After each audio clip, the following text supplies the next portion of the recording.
Territorios ricos, territorios pobres, y por lo tanto una reproducción de las desigualdades, yo diría incluso un aumento de las desigualdades, porque hay territorios que tienen más capacidades de absorber los procesos de descentralización y otros menos. Acá es donde el Estado central debe compensar, o sea, debe regular y compensar. O sea, el rol del Estado central en procesos descentralizadores es fundamental. Nuevas instituciones, agencias, consorcios, mancomunidades. Todos estos procesos de descentralización en el mundo de hoy están acompañados por la creación de nuevas instituciones. Ustedes han oído hablar seguramente de las agencias de desarrollo, de los consorcios, de las mancomunidades de municipalidades. En muchas partes la dimensión municipal es una dimensión que necesita de la mancomunidad porque le falta justamente masa crítica. Va a encontrar masa crítica cuando desarrolle alianzas, asociaciones con otras instancias municipales bajo la forma de mancomunidades o de otras. El desarrollo económico, otro gran desafío. Descentralización sin desarrollo económico es una utopía. El proyecto local de desarrollo, y acá hay un tema central, ¿no? ¿Existe o no existe capacidad de proyecto local de desarrollo económico sustentable? La iniciativa económica local. ¿Cómo puede hacer una sociedad local para recibir transferencias, las transferencias que le plantea la descentralización, si no tiene capacidad de iniciativa? Es decir, si no tiene capacidad de absorción de esas transferencias, de reapropiación de esas transferencias. El control local de los procesos técnico-productivos. Acá también hay un gran riesgo de tecnocracia en todo esto. O sea, hay un gran riesgo de que en vez de profundizar la democracia estemos generando tecnocracias a niveles territoriales distintos. Por eso el control local de los procesos técnico-productivos es una condición fundamental. La reinversión local del excedente. Raro en nuestras sociedades locales, pero tenemos que ir hacia eso. Si no hay reinversión local del excedente, es imposible que haya desarrollo económico local sustentable. El proyecto político, y acá también hay una clave central. La descentralización está encuadrada necesariamente en un proyecto político. La descentralización no es algo neutro, es algo que está llevado adelante por un proyecto político inspirado en determinadas orientaciones, en determinados sistemas de valores, como cualquier proyecto político. Es decir, la descentralización no es simplemente una propuesta técnica, es una propuesta política, con todo lo que eso significa. Acá, entonces, en esto del proyecto político, hay necesidad de que exista descentralización y control ciudadano.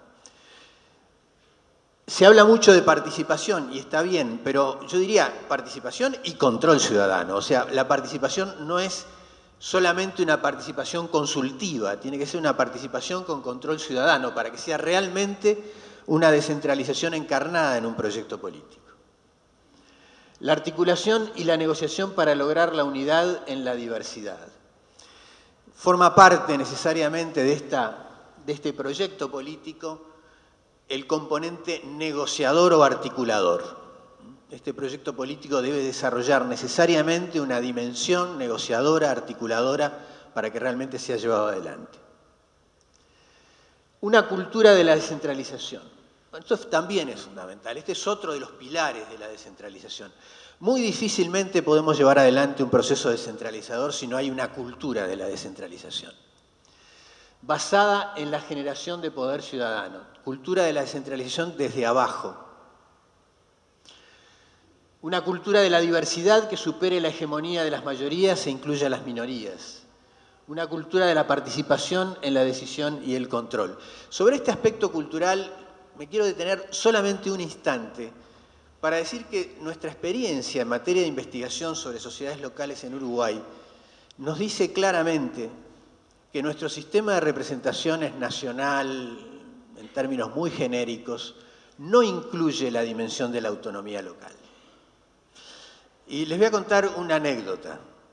Estábamos haciendo una investigación en una sociedad local. Yo generalmente metía un poco en la pauta de la entrevista, bueno, ¿y ustedes piensan que esta sociedad local puede ser autónoma? ¿Puede tener algún grado de autonomía? La respuesta era, ¿y para qué? Si estamos muy bien así. Hasta que un día, en una entrevista, empecé de la misma manera y casi no terminé la frase cuando en la otra parte el entrevistado me dijo, por supuesto, se necesita autonomía, se necesita control presupuestal, se necesita ciertos grados de autonomía para las problemáticas locales que nosotros las conocemos mejor que nadie. ¿Quién era este señor? Era un francés. ¿Por qué? Porque él tenía la experiencia de lo que es la autonomía comunal, la autonomía municipal en Francia. Acá no tenemos ese ingrediente en nuestro sistema de representaciones mentales. Estamos acostumbrados a un país tremendamente unitario, tremendamente centralista, en el que no existe esta representación mental. Insisto que una de las dificultades que la ley actual, que es un gran paso adelante, pero de todas maneras una de las dificultades que va a tener es esta. Penetrar culturas que siguen siendo centralistas, unitarias, verticales. Entonces, el quinto pilar que me parece fundamental es la inclusión de todas las categorías de actores en el sistema local. Recién lo decía también la socióloga Muñano a partir de la experiencia de Milán. Un sistema de actores locales capaz de hacer suyo el proceso descentralizador. Un sistema de actores que represente intereses diversos. Podríamos seguir hablando de las características del sistema de actores, pero acá hay una clave fundamental. Si no hay un sistema de actores, la descentralización se convierte en una cáscara vacía, necesariamente se convierte en una cáscara vacía. Es decir, una cáscara sin contenido de gente que pueda absorber las transferencias. Entonces, estamos ante la construcción de un instrumento o de una herramienta. La descentralización es una herramienta, es un instrumento.